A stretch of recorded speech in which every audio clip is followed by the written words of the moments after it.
본 방송에서 제공하는 투자 정보는 투자 판단에 대한 조언입니다. 방송에서 제공하는 주식의 가치, 가격 상승 및 하락에 대해서는 방송사에서 보장하지 않습니다.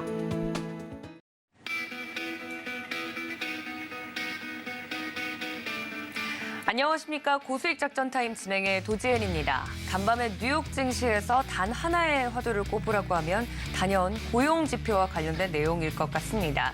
여전히 고용 지표, 고용이 탄탄하다라는 결과가 나오면서 증시에는 부담을 주는 모습이었는데요. 오늘 이 뉴욕 증시 흐름과 더불어서 그 영향으로 움직일 국내 증시에 대한 작전 오늘도 제대로 세워보도록 할 테니까 끝까지 함께해 주시길 바랍니다. 자, 첫 번째 관련돼서 자세하게 글로벌 이슈 정리를 해주실 전문가님 연결을 해보도록 할 텐데요. 주식회사 플래처 김덕호 대표님과 연결해 보도록 하겠습니다. 대표님 안녕하십니까? 네, 반갑습니다. 네, 반갑습니다. 먼저 뉴욕 증시 마감 상황부터 살펴주신다고요? 네, 그렇습니다. 간밤에 미국 증시는 모두 하락으로 지금 마감이 된 상황으로 알고 있고요. 우선 이제 미국 증시 같은 경우에는 이번 주에 굉장히 많은 경제 지표들이 발표가 되게 됨에 따라서 사실 기대감들이 굉장히 앞섰습니다만은 실제로 양호한 경제 지표들이 발표가 됐음에도 불구하고 최근 이제 미국 증시는 마찬가지로 하락세를 면치는 못하고 있는 상황입니다. 즉 이제 현재 시장에서는 여전히 연준에서의 긴축 움직임에 대해서 굉장히 많이 주목을 하고 있는 상황인 것 같고요. 더불어서 이제 리오프닝 효과에 대한 부분들이 차츰 탄력을 받지 못하고 있다 보니까 기업들의 영업이익, 즉 이제 실적에 대한 부분들의 부담감들이 굉장히 크게 작용한 것으로 확인을 하고 있습니다. 즉 이제 이번 올해 2023년도는 이제 아래 공포라고 얘기를 하는데, 즉 결국 긴축에 의해서 경기 침체가 이뤄질 가능성을 굉장히 크게 염두에 두고 있는 것은 여전한 상황이고요. 결국 이런 상황 속에서 변동성을 극대화시키시기보다는 오히려 시장 자체의 변동성에 대해서 대응할 수 있는 방법은 안전자산 위주의 운영이 굉장히 좋을 것 같습니다. 물론 이제 많은 투자자분들께서 이제 주식을 운영하시기 때문에 또 투자에 대해서도 굉장히 관심이 높으신 만큼 아무래도 알짜 종목들을 찾기가 굉장히 좀 기대를 하고 계시겠지만은 시장 전반적으로 하락을 하는 이런 국면에서는 굉장히 대응을 하기가 좀 쉽지는 않다는 점을 좀 말씀드리고 싶고요. 결론적으로는 물론 악재가 있다고 하더라도 모든 종목들이 그 기업의 가치가 훼손되는 것이라고 보기에는 좀 어렵습니다. 즉 이전에 주가에 비했을 때 주가 가치는 떨어질 수 있지만은 실질적인 기업 가치는 오히려 견고한 기업들도 굉장히 많기 때문이죠. 결론적으로는 이제 기업의 가치가 훼손되지 않은, 즉 재무 건전성이 굉장히 확보가 되어 있는 기업들 중심으로서의 어떤 매수 경향들이 많이 바뀔 것으로 예상이 되고 있고요. 특히 이제 외국인들보다는 아무래도 개인 투자를 중심으로서 시장이 움직일 가능성이 이제 크기 때문에 특히 이런 시점에서는 어떤 작전주라든가 혹은 또 이제 외국인과 기관들에 의한 어떤 공매도라든가 이런 종목들은 반드시 좀 우회하시면서 투자하시면 좋은 시장이 되지 않을까 판단하고 있습니다. 네, 이렇게 뉴욕 증시 마감 상황 자세하게 정리를 좀 해봤는데요. 앞서 오프닝에서 말씀을 드렸던 것처럼 지난 뉴욕 증시에서 좀 화두를 꼽으라고 하면 고용 지표와 관련된 내용일 것 같습니다. 탄탄한 고용이 계속해서 유지가 되고 있다 이야기가 나오고 있는데 경제에 좋은 소식은 여전히 증시의 악재인 것 같습니다. 관련돼서 고용 시장이 탄탄한 것이 시장의 하락에 영향을 준 이유 자세히 짚어주신다고요.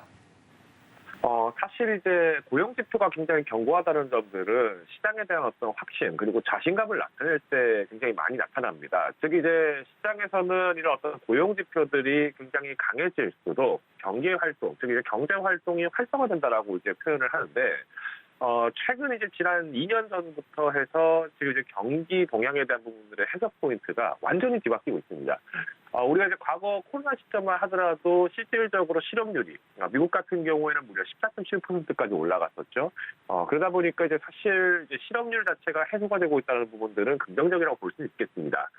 다만 이제 실업률이 해소가 되기 시작하면서 이제 여파로 문제가 나타나는 것이 바로 이제 임금 상승률인데. 특히 이제 지난 2021년도부터 해서 본격적으로 리오프닝에 대한 부분들 기대감이 굉장히 컸었죠. 그러다 보니까 사실 이제 제조업종들부터 해서 원자재 가격까지 일시적으로 다 올랐던 시점이 지난 2021년 하반기부터 해서 그 랠리가 본격적으로 폭발적으로 상승했었고요. 그러다 보니까 이제 증시에서는 아무래도 가치주들 그리고 원자재 가격들이 굉장히 급등했다는 점들 아마 기억하고 계실 겁니다. 반면 이제 올해 2022년 같은 경우에도 지난 2022년 같은 경우에는 오히려 이제 전쟁의 여파로 해서 좀 더 폭발적으로 이제 인플레이션이 강화가 됐던 부분도 있기 때문에 지금 이제 현재 시장에서는 어떤 이제 경기가 활성화가 되면서 물가 자체가 상승하는 것은 긍정적으로 볼 수 있겠지만은 아이러니하게도 물가가 실질적으로 연준을 비롯한 각국의 중앙은행에서의 정책에 따라서 해석하는 판도가 굉장히 좀 달라지고 있다는 점들은 또 오히려 악재성 요인으로 작용할 수 있다는 점입니다.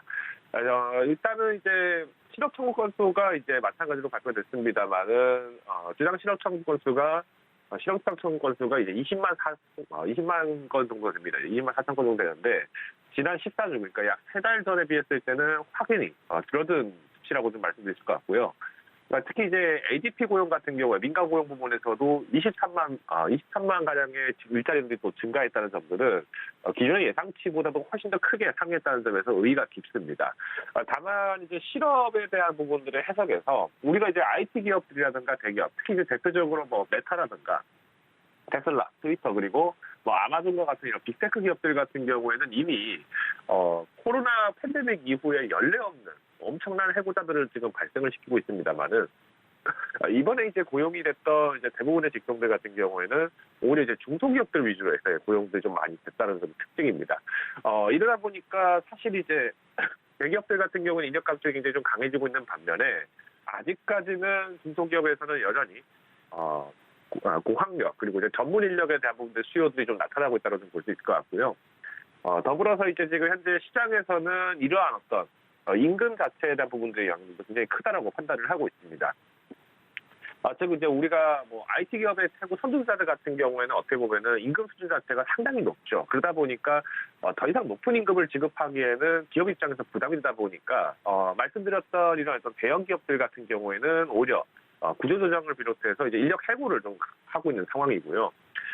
반면에 이제 중소기업 같은 경우에는 기존에 교육을 시켰던 비용들, 즉 이제 어떤 새로운 인재들이 왔을 때 대한 교육 비용이라든가 어떤 이직 비용에 대한 부분들에서 충분히 고민을 하고 있는 상황이기 때문에 오히려 임금 상승률이 좀 더 높아졌다라고 해석을 하고 있습니다. 이번에 이제 애틀랜타 연에서도 마찬가지로 지난 11월, 그러니까 이직 노동자들의 임금 상승률은 전년 대비 7.7%이기 때문에 우선 이제 CPI를 비롯해서 이제 물가 상승률이 7.1%는 점을 감안했을 때는 물론 이제 실질적으로 물가 상승률을 완벽하게 극복했다라고 하기에는 조금 아이러니한 부분들이 있습니다. 물론 이제 에그플레이션과 에너지 가격이 굉장히 많이 올라갔었기 때문에 이제 이직 노동자들 같은 경우에는 오히려 실질적인 급여에 대한 부분들을 고민을 하게 되면서 이직을 하게 된 거라고 볼 수 있고요. 반면에 이제 잔류 노동자 같은 경우에도 전년 대비했을 때 5.5%의 임금 상승이 이루어진 바가 있습니다. 이렇다 보니까 이제 중소기업 입장에서는 인력 유출을 좀 굉장히 막고 있는 상황이고, 이러다 보니 이제 결론적으로는 임금 상승률이 계속 꾸준하게 문제가 되고 있는 상황입니다. 이번에 이제 연준에서 마찬가지로 매파적인 기조를 유지할 수 있는 전망도 나온 원인이 결국 이처럼 고용 시장에서 꾸준하게 고용 형태가 이루어지고 있는 상황이고요. 여기에 더불어서 임금 상승률이 계속 지속이 되고 있다는 점들은 아직까지 기업에서는 어떤 이제 구조조정을 큰 대형 구조조정이 일어나지 않더라도 충분히 인력 수급이 가능하다라는 부분들에서의 어떤 판단을 하게 되는 근거가 되기 때문에 오히려 이제 연준에서는 더 공격적으로 금리 인상을 조기에 진행할 가능성도 있다라고 지금 판단을 하고 있는 것 같습니다. 결국 이처럼 이제 시장에서 하락이 된 원인들도 아이러니하게 경제가 어느 정도 버텨지고 있다. 즉 고용 시장이 탄탄하다는 것이 이제 발목을 잡게 된다는 점은 참 굉장히 아쉬운 모습이고요. 특히 이제 이번에 발표가 되었던 12월 연준 의사록이 마찬가지로 발표가 됐습니다만은 올해 이제 2023년에서 인플레이션에 가장 큰 압박을 주는 주된 원인은 인건비가 될 것이다라고 지목을 한 바가 있습니다. 물론 이제 인플레이션은 앞서 소개드린 것처럼 이제 양적 완화를 진행하게 되면서 이제 경기 부양책으로서 물가 회복을 다시 하기 시작했고요. 이후에는 이제 병목 현상 그리고 에너지, 에그플레이션이 또 발생을 하게 됐죠.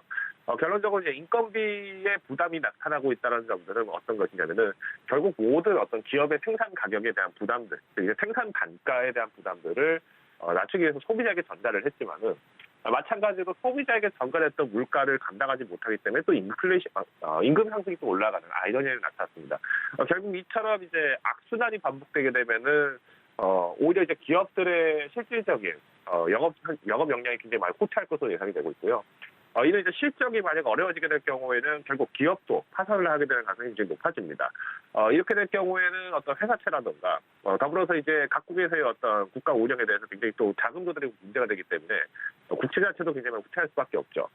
특히 이제 도이치방크 같은 경우에는 최근 이제 미국 증시에 대해서 이제 지난 2022년을 돌려봤을 때 미국 증시와 국채가 연간 10% 넘게 빠진 적은 이번 2022년이 처음이라고 합니다. 즉 이제 증시가 빠졌을 때 오히려 국채가 상승을 하거나 국채가 상승하더라도 국채가 하락하더라도 다시 증시가 상승하는 이런 어떤 밀고 당기는 모습들이 굉장히 많이 나타났고 오히려 이제 경제 위기가 있었던 2008년, 2009년 이 당시만 하더라도 두 가지 지표가 모두 동시에 10%가량 넘게 빠진 적은 없다고 합니다. 즉 이처럼 이제 최근 시장에서는 단일 종목뿐만 아니라 시장 전반적인 압박을 받고 있는 상황이기 때문에 우리가 이제 증시의 바닥 자체를 확신을 하고 접근하기에는 아직까지는 조금 불안한 시장이라고 좀 볼 수 있을 것 같고요. 더불어서 이제 우리나라 증시 같은 경우에도 여전히 미국 증시에 대한 영향들 그리고 중국 시장에 대한 부분들에서의 변화들을 시각각 추적하면서 접근할 수밖에 없기 때문에 우선 이제 한국은행의 기준금리 정책이 어떻게 바뀔 것이냐 여기에 대해서 좀 충분히 대비를 하셔야 될 것 같고요. 더불어서 이제 이전에도 말씀드렸습니다만은 올해 2023년은 전약 후강이 아니라 전약 후악이 될 수 있다는 점. 즉 여전히 기피를 열어놓으신 상태에서 접근하셔야 되기 때문에 공격적인 투자, 특히 단일 종목에 대해서 지나친 과도한 비중을 높이신다든가 혹은 단기적 변동성에 대한 차익 매매만을 위해서 접근하시다가 오히려 크게 물리실 경우도 굉장히 많기 때문에 조심스럽게 접근하시라는 의견을 제시드리겠습니다. 네, 관련돼서 자세하게 뉴욕 증시 상황 살펴봤습니다. 다음 이슈로 좀 넘어가 보도록 할 텐데요. 업계에 따르면 오늘 이 삼성전자와 LG전자의 잠정 실적이 발표가 될 예정입니다. 벌써부터 걱정이 좀 앞서는데 관련돼서 짚어주실 내용이 있으시다고요? 우선 이제 삼성전자, LG전자 같은 경우에는 그래도 대한민국에서 어떻게 보면 불패론이 나설 정도로 굉장히 큰 기업들이죠. 사실 삼성전자 같은 경우에는 뭐 지난 2021년에도 뭐 삼성 10만설 이런 얘기가 나올 정도로 삼성전자 기업 가치에 대해서는 굉장히 높게 이미 평가가 되고 있는 것은 명백한 사실입니다.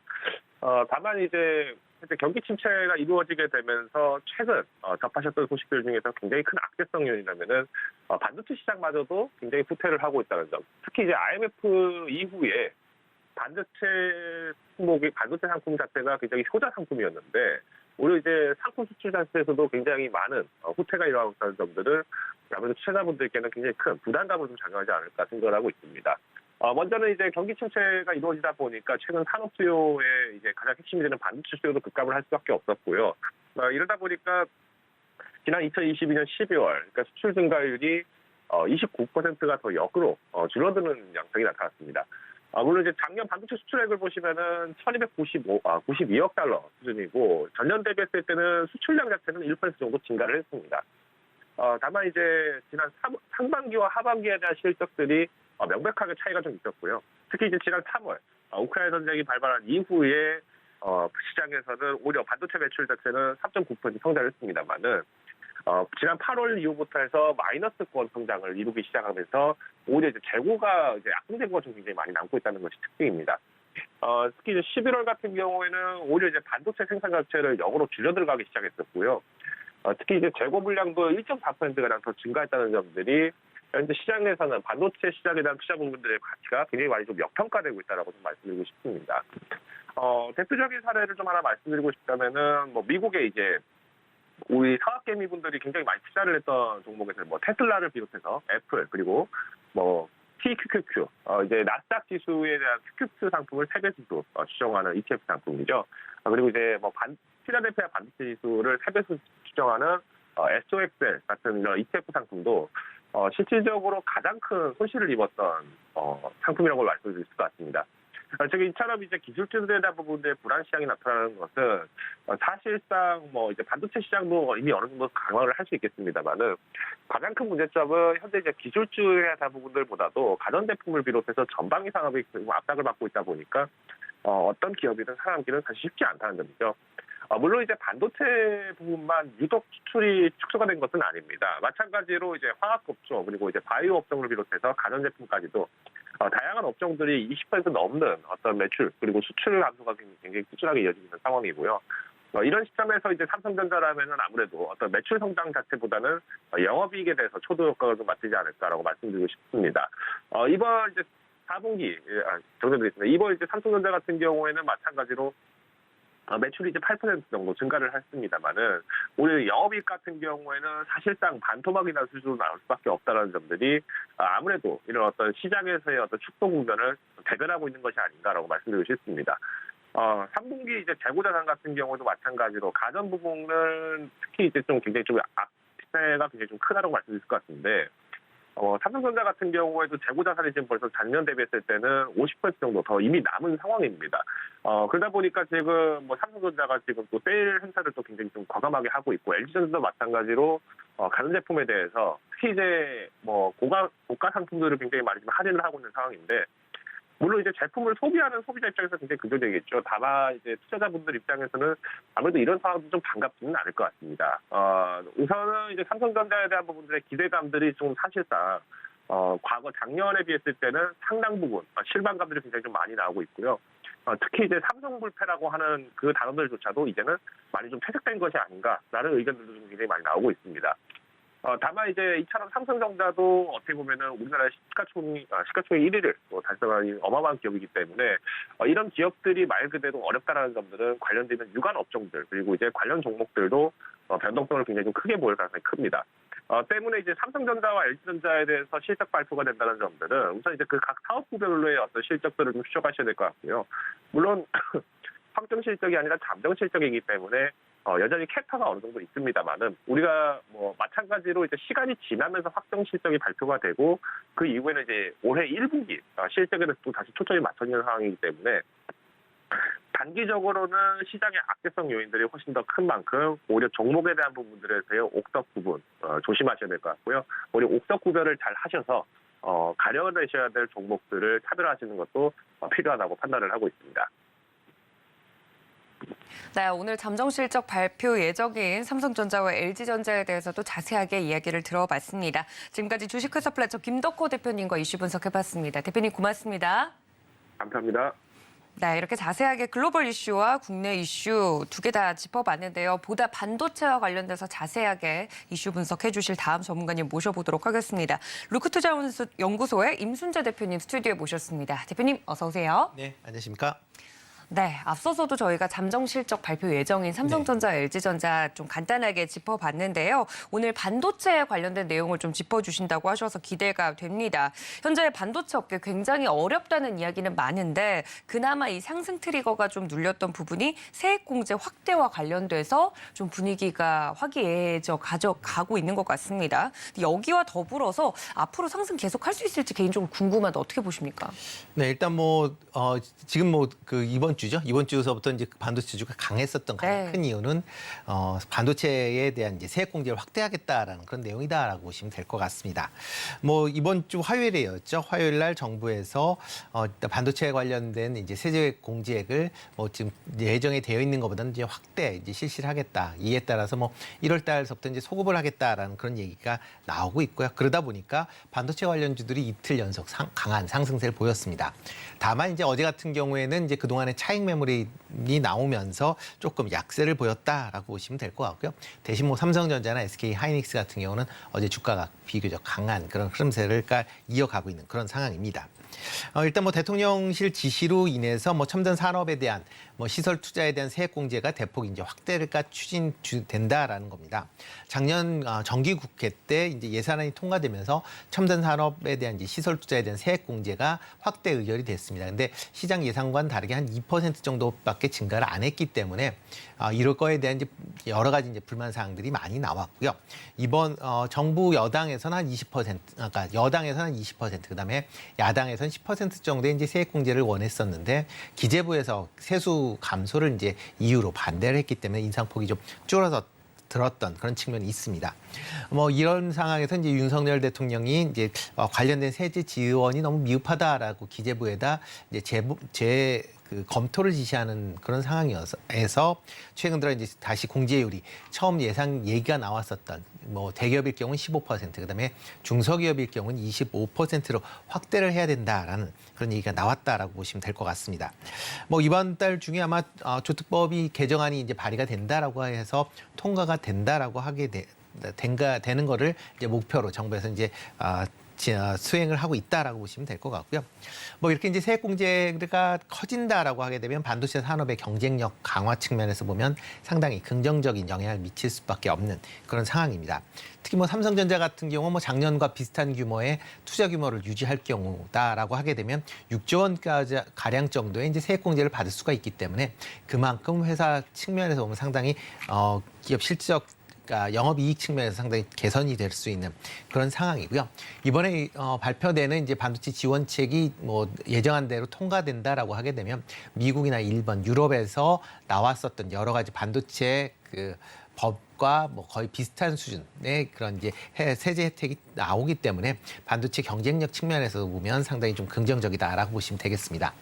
특히 뭐 대기업뿐만 아니라 이제 중소형 이제 반도체 소부장 관련된 기업들도 혜택을 볼 걸로 예상이 되고 있기 때문에 이런 부분도 좀 감안해 보시면 어떨까 싶고요. 뭐 반도체 관련된 기업들은 이제 주가가 단기적으로 아마 긍정적으로 영향을 미쳤기 때문에 아마 화요일 날, 수요일 날 주가가 강한 흐름세를 좀 보였다라고 보시면 될 것 같습니다. 그렇지만 아직 그 관련된 세액제가 뭐 국회를 통과한 것이 아니라 정부 안으로 나와 있는 거기 때문에 좀 더 지켜보셔야 될 그런 상황이고요. 특히 야당에서 15에서 25%로 늘리는 거에 대해서는 대기업, 이제 부자 대기업에 대한 뭐 감세 정책이다라고 해서 지금 반대적인 입장을 지금 취하고 있는 그런 상황이기 때문에 그런 점도 좀 감안을 하셔야 될 것 같습니다. 반도체 시장이 뭐 전반적으로 올라가기 위해서는 단순하게 이런 세제적인 지원 혜택이라는 것보다는 기본적으로 반도체 업황이 개선이 돼야 된다라고 보시는 게 좀 더 맞지 않을까 싶습니다. 뭐 작년 이후서부터 계속 반도체에 대한 시황이 좀 불안한 그런 모습을 좀 보이고 있다라고 보시면 될 것 같고요.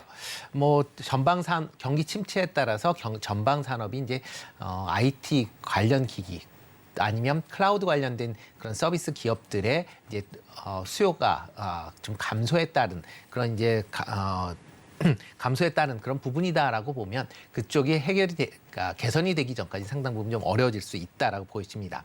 뭐 오늘 이제 삼성전자가 실적이 발표가 될 예정인데요.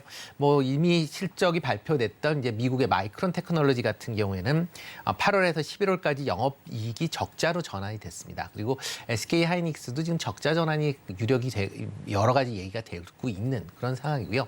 삼성전자도 반도체 부분에 대한 영업이익이 뭐 전분기보다 절반 이하로 지금 줄어들 것이다라는 그런 이제 예상치가 많이 나오고 있는 그런 상황이어서 지금 상황에서는 뭐 당장에 반도체 관련 종목들이 뭐 상승으로 전환하기에는 조금 이른 시점이 아닌가라는 생각이 좀 들고 있습니다. 네, 한마디로 이 경제가 어려울 때 이 정부에서 반도체 기업들을 좀 팍팍 밀어주겠다라는 이야기들이 계속 나오고 있는 가운데 연초부터 반도체 관련주들 위주로 좀 상승세가 나와서 특별히 이 이슈를 짚어봤습니다. 그렇다면 많은 투자자분들이 제일 궁금해하실 질문일 것 같긴 한데 그렇다면 언제쯤 사는 게 좋을지 매수 타이밍에 대해서 많이들 궁금해하시거든요. 이게 사실 특정할 수 있는 질문인가요? 상당히 좀 어려운 네. 질문이죠. 네. 뭐 주가라는 게 뭐 하느님도 모른다라는 얘기가 있을 만큼 그렇게 이제 변동성이 크다라고 보시면 될 것 같고요. 다만 이제 주가 흐름상으로 본다라고 하게 되면 올 아마 상반기 정도에 이제 반도체 관련된 시황에 저점을 찍지 않을까라는 여러 가지 이제 얘기들이 나오고 있습니다. 특히 뭐 반도체 시황을 본다라고 하게 되면 이제 작년 이후에 계속 좀 부진한 그런 주가 흐름을 좀 보이고 있다라고 보시면 될 것 같고요. 특히 이제 메모리 반도체에 대한 가격 하락 우려가 지금 계속 시장에 좀 반영이 되고 있다라고 보시면 되겠습니다.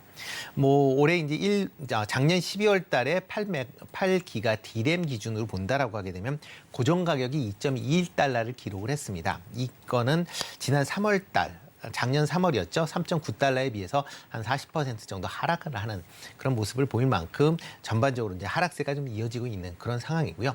올해 1분기도 D램 같은 경우는 15에서 20% 정도 가격이 추가적으로 하락될 가능성이 있다라고 지금 시장에서 예측을 하고 있는 그런 상황입니다. 이와 더불어 이제 낸드 플래시 가격도 1분기에 15% 정도 추가적으로 지금 하락할 것이다라고 하는 예상을 할 만큼 전반적으로 시황이 좀 불안한 그런 상황이기 때문에 아마 상반기 중에는 좀 어려움, 그러니까 업황으로 본다라고 하기에는 어려움을 겪게 될 수밖에 없다라고 보시면 될 것 같고요.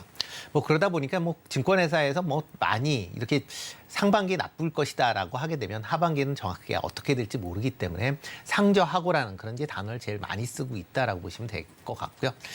일단 지금 상황으로 봐서는 하반기 이후에 IT 관련된 수요가 되살아나고 그다음에 클라우드에 대한 이제 서비스가 좀 확대가 되면서 D램의 수요가 증가할 것이다라는 기대치가 지금 상당히 부분 시장에서 퍼지고 있다라고 보시면 되겠습니다.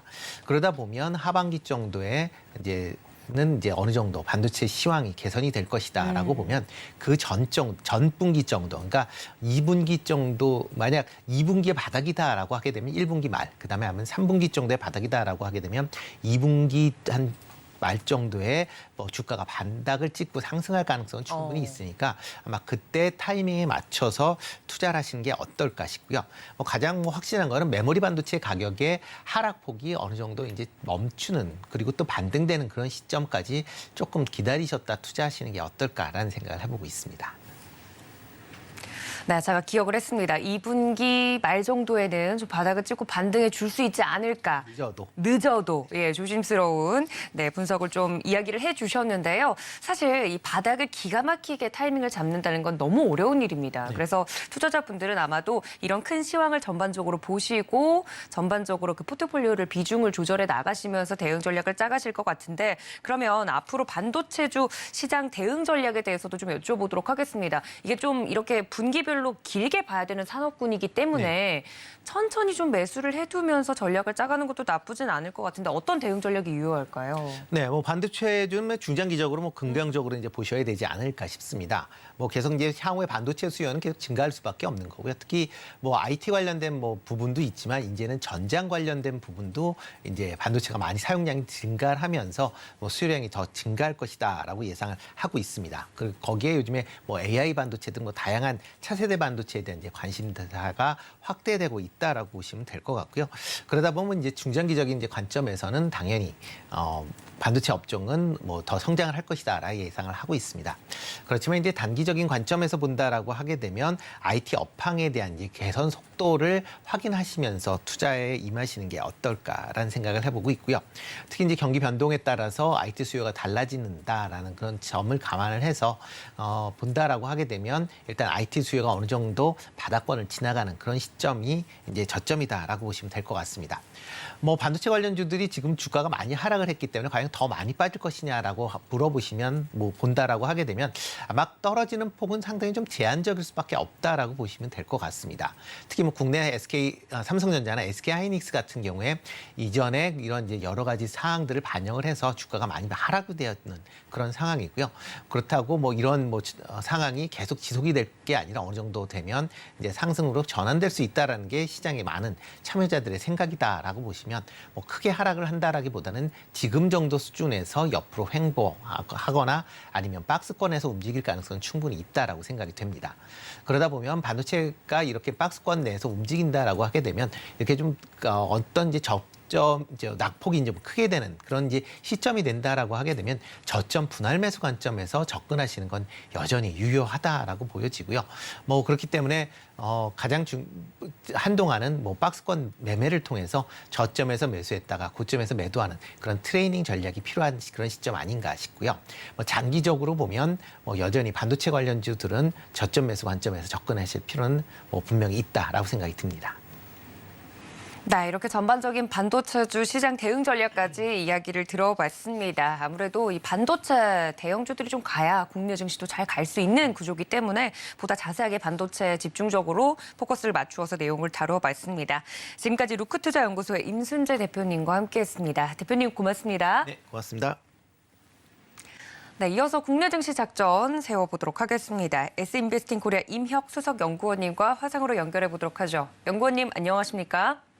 네, 반갑습니다. S인베스팅 코리아 임혁 수석 연구원입니다. 네, 반갑습니다. 먼저 오늘 첫 번째 이슈부터 다뤄보도록 할 텐데요. 지난 연말부터 이번 주 연초까지 증시 흐름과 주목해야 할 포인트들을 좀 정리해 주신다고요?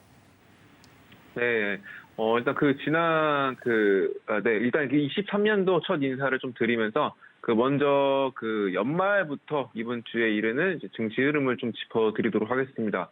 제가 이제 흐름을 좀 짚어드리는 이유는 일단 과거의 데이터에서 이제 이런 이슈가 나왔을 때 어떻게 움직였는지 이런 것들을 하나씩 짚어보면서 이제 이번 연도를 좀 대응하기 위함이라고 좀 보시면 될 것 같고, 또 지난 연말에 또 아쉽게도 산타 랠리는 없었습니다. 12월 28일부터 2023년 1월 3일 화요일까지 하락하는 모습으로 이제 이어졌었죠.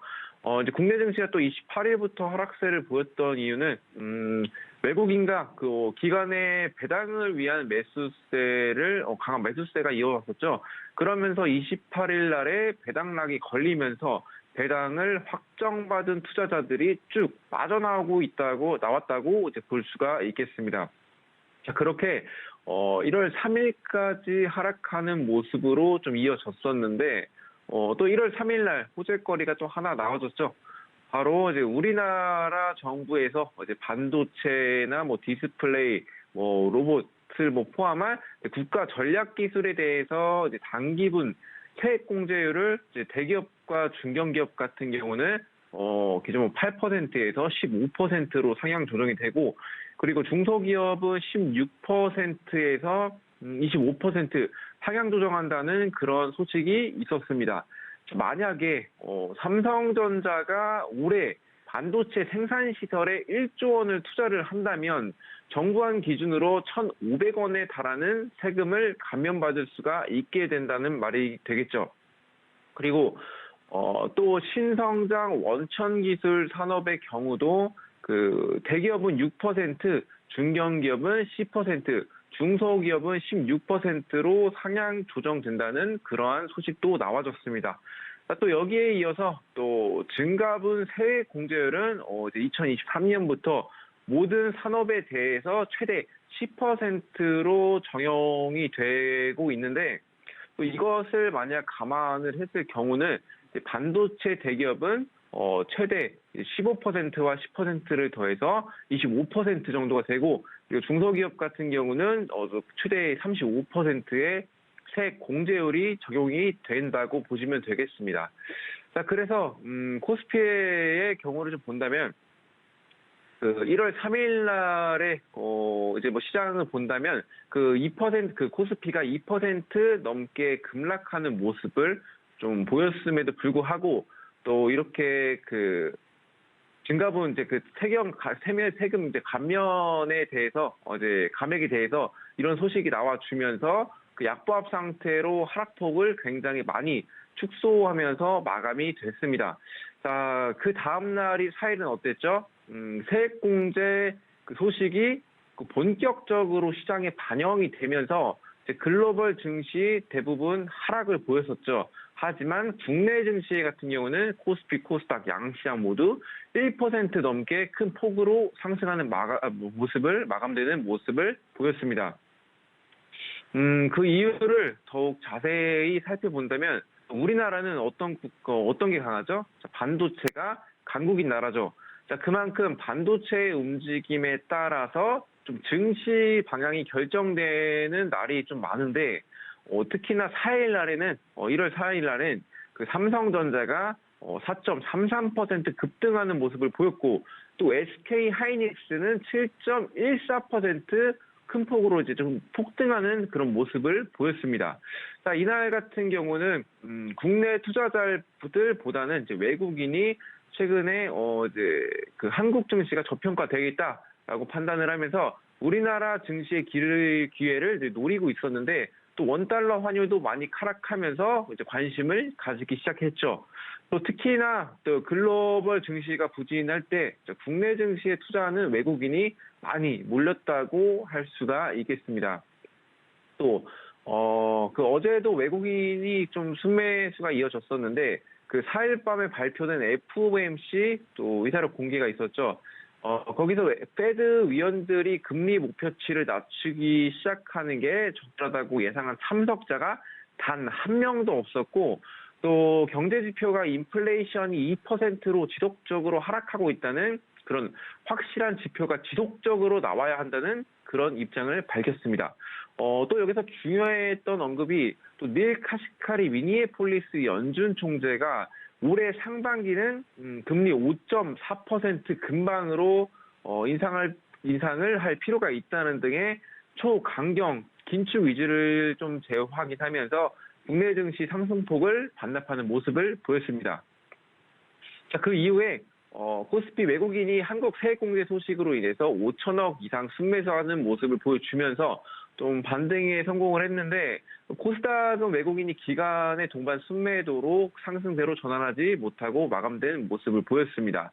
자, 이렇게 감잡기 힘든 시장 대응법이 굉장히 힘드실 텐데 자, 여기서 중요한 포인트 통화정책에 대한 민감성을 드러내고 있어서 이제 그런 관련 이슈들, 통화정책에 관한 이슈들, 그리고 뭐 패드에 관한 그 위원들의 언급들을 잘 체크를 하시고 또 경기 침체에 시장이 민감하게 반응하느냐 아니면 인플레이션이 민감하게 반응하느냐 어느 곳에 장단을 맞춰야 할지 이렇게 시장 흐름을 빠르게 파악하고 대응하는 것이 이번 시장의 포인트라고 보시면 될 것 같습니다. 네, 연말부터 연초까지 한눈에 좀 우리 증시의 이벤트들을 정리해 볼 수 있는 시간이었습니다. 그럼 관련돼서 저희가 오늘 살펴볼 만한 종목이 있다면 어떤 종목일까요? 네, 일단은 어제 그 CES 2023 개최가 됐죠. 자, CES 2023은 국제전자제품 박람회입니다. 자, 8일까지 라스베이거스에서 개최가 되고 있는데요. 또 이번 전시회는 뭐 5G, 뭐 AI, 로보틱스, 드론, AI, VR, 그 모빌리티, 메타버스, 뭐 IoT 등등의 좀 주요 기술뿐만 아니라 뭐 디지털 건강, 뭐 지속 가능성, 그리고 뭐 스포츠 테크, 그리고 뭐 스페이스 테크 등의 다양한 기술이 다뤄지고 있습니다. 쉽게 말해서 한 해 동안 갈고 닦은 기술력을 뽐낼 수 있는 그런 좋은 기회라고 보시면 되겠는데 여기에 삼성전자, LG전자 등을 비롯해서 빅테크, 글로벌 빅테크 기업이 뭐 아마존, 캐논, 뭐 구글, 존디어, 메르세데스 벤츠, 퀄컴, 소니, 버라이즌 등이 참석할 예정입니다. 그래서 독보적인 기술력이 있다면 이 기회에 MOU 체결 이 소식들이 뭐 조금 쏟아져 나올 수 있다는 그런 기대감이 나와주고 있고, 자, 그래서 이번 삼성전자가 스마트 싱스 스테이션을 공개를 하면서 또 삼진이란 종목이 상한가를 기록을 했었죠. 자, 그만큼 굉장히 중요한 이벤트라고 볼 수가 있겠고, 자, 그래서 이번에 미래 먹거리 로봇 관련주를 저는 공략을 해보려고 합니다. 자, 그 이유에 대해서는 일단 스마트 싱크 스테이션처럼 IoT 관련주는 주목받을 수 있고 이제 주목받지 않을 가능성도 있지만, 자, 로봇의 경우는 이제 미래 먹거리로 글로벌적으로 관심을 많이 받고 있고 기술력을 강화하고 있는 그런 상황이죠. 자, 그래서 삼성전자가 스마트 팩토리를 또 가속화하기 위해서 그 로봇 관련 회사의 제3자 유상증자를 하는 그런 소식이 또 있었죠. 자, 이런 이유로 오늘의 공략 종목은 삼성전자가 제3자 유상증자를 한 기업, 바로 레인보우 로보틱스라는 종목인데, 자, 레인보우 로보틱스에 대해서 설명을 좀 해드리자면, 국내 최초의 이족보행 로봇 튜버를 개발한 이제 카이스트 연구팀이 세운 기업입니다. 자, 올해는 보스턴 다이믹스 스팟과 경쟁할 수 있는 사족보행 로봇을 선보일 계획이라고 하고, 또 인간형 이족보행 로봇을 개발하기 위해서 핵심 부품 요소 기술을 내재화해서 보유를 하고 있습니다. 그래서 다른 로봇보다 그래서 40%에서 60% 저렴한 가격대에 판매가 되고 있고, 협동 로봇은 뭐 안전장치가 내장돼 있어서 제조업을 비롯한 모든 산업 분야에서 폭넓게 활용 가능한 산업용 로봇인데, 그래서 이종보행 로봇을 상업적으로 판매하는 회사는 전 세계적으로 유일한 업체로 보시면 되겠습니다. 그래서 이번에 삼성전자가 이번부터 본격적으로 스마트 팩토리에 도입하려는 목적으로 해석이 좀 되고 있고, 또 삼성전자가 2030년까지 모든 공장을 100% 로봇화 시킨다는 목적이 있다고 언급을 하면서 앞으로 레인보우 로보틱스가 수혜받을 확률이 굉장히 높습니다. 자, 재무제표 보시면 19년도부터 적자를 지속해온 이 기업은 지난해 22년부터 흑자 전환에 성공하는 모습을 보였습니다. 지속적으로 기술 개발하는 업체 치고는 고금리 인상 시대의 부채 비율이 36%밖에 되지 않습니다. 단기 순이익을 봐도 21년도에는 마이너스 78억 원 적자를 기록했는데 22년도 전부 빠르게 회복하고 흑자를 보였다는 건 그만큼 더욱 빠르게 회복을 하고 있다라고 보시면 될 것 같고, 중요한 점은 아직 스마트 팩토리가 본격적으로 도입이 안 됐을 경우에 재무제표이기 때문에 앞으로 재무제표의 개선이 기대가 된다는 점이겠죠. 또 차트의 흐름을 본다면 현재 이동평균선들이 이쁘게 정배열을 하고 있는 그런 모습을 보이고 동시에 5일선 위에 주가가 위치해 있어서 현재까지 상승 추세로 볼 수 있겠습니다. 다만 현재 많이 상승을 했죠. 그래서 어느 정도 조정 구간이 보일 수 있겠지만 다음 주까지 보신다면 CES가 끝난 이후 좋은 그 흐름을 보일 가능성이 높습니다. 그리고 뭐 로봇 관련돼서 뭐 MOU 체결했다 뭐 이런 이슈가 나와주기 전까지는 어느 정도 눌려질 것으로 보이는데 저점을 잘 공략한다면 좋은 수익으로 이어질 수 있어서 가격 전략 바로 말씀드리자면 연수가는 45,000원 부근에서 진입하시는 게 제일 좋고요. 만약 34,800원을 이탈한다면 더 빠질 가능성이 있기 때문에 34,800원 손절 라인 잡으시면 되겠고요. 현재 고점 라인을 경신하고 있어서 목표가는 최대 6만 원까지 보시겠지만 이슈 체크를 꼼꼼히 하면서 매도 전략을 세워나가면서 빠르게 대응하는 것이 좋겠습니다. 네, 이렇게 오늘의 종목 레인보우 로보틱스까지 자세하게 가격 전략과 그 관련된 기업의 내용까지 들어봤습니다. 지금까지 S인베스팅 코리아 이명 수석 연구원님과 함께했습니다. 연구원님 고맙습니다. 네, 감사합니다. 네, 이어서 다음 전문가님과 함께 보다 자세한 종목별 대응 전략 세워보도록 하죠. 글로원 파트너스 이성웅 이사님과 함께합니다. 이사님 안녕하십니까? 네, 안녕하세요. 네, 반갑습니다. 첫 번째 이슈부터 짚어보도록 하죠. 중국 리오프닝 시장에 대해서 오늘 또 준비를 해주셨다고 했는데 단계별로 주목할 점이 좀 다르다고요? 네, 최근에 리오프닝과 관련된 종목들 같은 경우는 시세가 한 번씩 났었어요. 처음에 제로 코로나 정책을 탈피하게 되면서 가능성으로 가장 강하게 바닥에서 움직인 게 화장품주였고요. 화장품주는 30%에서 50% 정도 상승을 했었습니다. 그리고 나서 국경 개방에 대해서 공식화를 하면서 이제 뭐 카지노라든지 아니면 항공 이쪽까지 확산돼서 전체적으로 시세가 나는 모습이었고요. 최근에 뭐 중국과 관련해서 여행객 같은 경우 실제 중국에서 이제 출국하는 인원들 같은 경우를 각국에서 PCR 검사를 의무화한다고 했을 때 중국 대중의 반발이 나타나면서 리오프닝과 관련된 종목들은 변동성이 커졌지만 다시 시세를 복원을 하는 모습이었고요. 그러한 상황에서 한 단계씩은 다 이제 시세가 나고 여기에서는 다음 스텝, 이제 여기에서 어떤 게 나타날 수 있고 뒤에는 추가로 어떤 정책이 나올 수 있는지까지 좀 큰 그림을 그릴 필요가 있는 구간이니까 말씀을 드리게 되었고요. 이제는 실제 해외여행 같은 경우가 중국 기준으로 패키지 여행이 구성이 된다고 하면은 그때부터는 이제 뭐 여행과 관련된 종목들 같은 경우에 일부 반등, 본격적으로 봐야 되는 게 이제 면세와 관련된 사업을 영위하는 기업 같은 경우는 4분기 실적이 안 좋기는 하겠지만 이제 그 기점으로 해서는 반드시 좀 바라봐야 되는 그러한 업종이라고 할 수 있겠습니다. 거기에 추가돼서 중국 같은 경우가 리오프닝 같은 경우를 추진하면서 가장 중심의 목적이 뭐냐 이 부분을 확인할 필요가 있는데 그 부분은 소비 진작입니다. 소비 진작을 통해서 경기가 이제 돌아서는 걸 지표로 확인을 해야 되기 때문에 리오프닝을 단행을 하는 거고요. 그러면 소비 진작과 관련해서 단순히 지금 경기가 어려운 상황인데 국가 정책의 지원 없이는 소비의 턴은 또 힘든 측면이 있기 때문에 춘절 전후로에서는 경기 부양책이 나올 가능성이 높을 것으로 보입니다.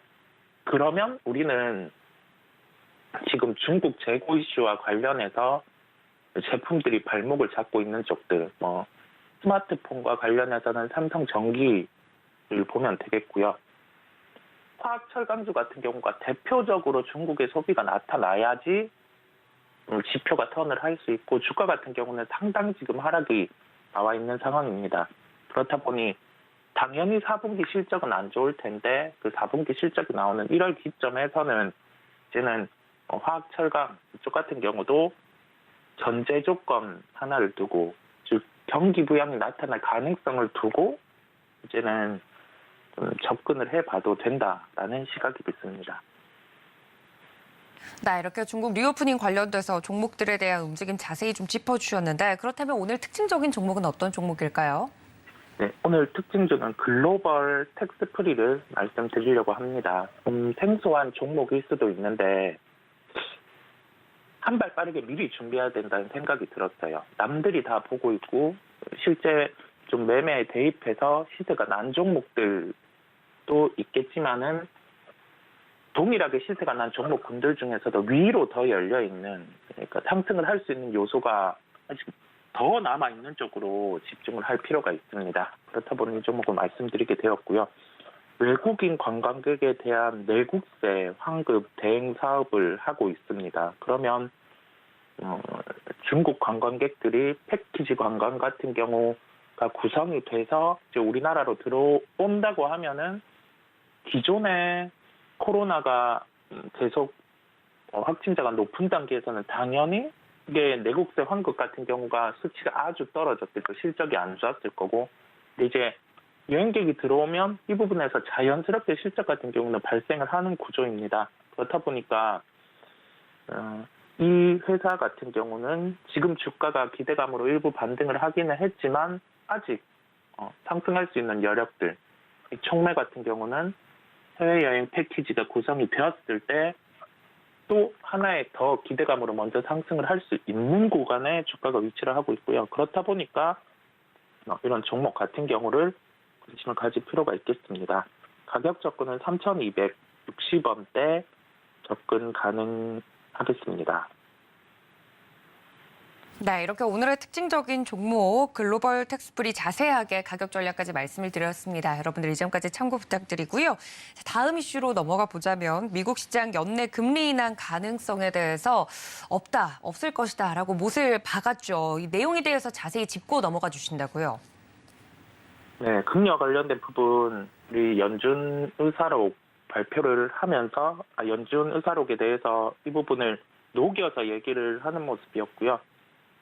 금리 인하 가능성이 낮다는 점은 연준 또한 지표 같은 경우에 톤이 어떻게 나타날지 예상을 할 수 없다는 점입니다. 그러면 미리 이 부분에 대해서 좀 물가가 안 잡힐 수 있는 요인을 시장에 좀 예방주사격으로 내려놨다고 보시면 되겠고요. 실제 물가 지표가 이제는 잡히는 단계에서는 시장은 강하게 반등이 가능한 구조로 좀 바뀌었다고 볼 수가 있겠어요. 즉 단적으로 봤을 때는 올해가 많이 힘들다고 보일 수는 있는데 지표가 나아지는 걸 보여주면 당연히 시장 같은 경우는 좀 반등할 수 있는 요소를 갖추고 있다라고 크게 한번 짚고 가면서 세부적으로 보면 우선은 금리 인상 같은 경우는 당연히 성장주에게는 할인 요인입니다. 그런데 네이버 카카오는 반등이 나오고 있어요. 즉 시장 성격 같은 경우가 선행해서 금리와 관련된 부분, 그다음에 여기 연준에 대한 스텝, 그 부분을 반영을 하면서 움직이고 있다는 말이거든요. 그 점을 놓고 나서 연준은 물가라는 점에 초점, 그다음에 거기에 뉘앙스가 더해진 게 경기 침체의 가능성도 이렇게 녹여서 멘트를 한 것으로 보입니다.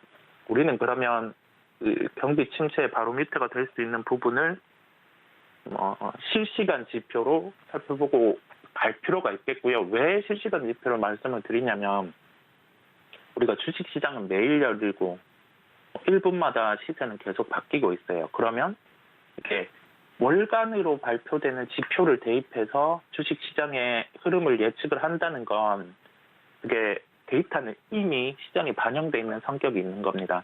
실시간으로 흘러가는 지표를 대입해서 볼 필요가 있겠고요. 그래서 유가추이죠. 60불 대 이하로 유가가 떨어진다고 하면은 에너지에 대한 부분에 중심으로 수요 같은 경우가 이제 위축이 됐다라고 보면 되다 보니 유가 추이를 주목할 필요가 있겠습니다. 네, 유가 흐름을 집중적으로 좀 살펴봐야 되겠다 이야기를 해주셨는데 그럼 특징적인 종목은 어떤 종목을 볼 수 있을까요? 네, 특징주는 이렌텍을 말씀드리려고 합니다. 지금 시장의 특성, 빠져있는 종목 안에서 조금이라도 바뀔 수 있는 요소, 이 부분은 주가에 부정적인 영향을 미치는 게 없어지거나 주가에 긍정적인 영향을 미칠 수 있는 요소가 대입이 되면 반등은 강하게 나올 수 있는 종목이 주가가 빠져 있는 종목이에요. 이 특징을 기억을 하면서 사업은 배터리팩 전문 기업입니다. 추가로 로봇용 배터리팩도 양산을 하고 있고요. 우리가 전자담배와 관련된 매출이 늘었을 때 주가가 한 2배 이상 상승을 한 적이 있어요. 그렇다 보니까 지금 전자담배 쪽에 매출이 다시 올라올 수 있는 그런 기간이 되었기 때문에 이 종목을 말씀을 드립니다. 가격 접근은 11,900원대 접근 가능하다는 결론입니다. 이렇게 오늘의 마지막 종목 이렌텍까지 자세하게 설명 들어봤습니다. 지금까지 글로벌 파트너스 이성우 이사님과 함께했습니다. 이사님 고맙습니다. 네, 감사합니다. 네, 저희가 이렇게 장전 전략 모두 세워드렸습니다. 프로그램 통해서 말씀드렸던 종목들이 장중에도 흐름이 좋았던 것들을 바탕으로 해서 여러분들 투자에 도움받으시길 바라고요. 본 방송에서 제공해드린 정보는 투자 판단에 대한 조언일 뿐 해당 주식의 가치나 수익률을 보장하고 있지 않다는 점까지 알려드리면서 저희는 잠시 뒤에 다시 인사드리겠습니다. 시청해주신 여러분 고맙습니다.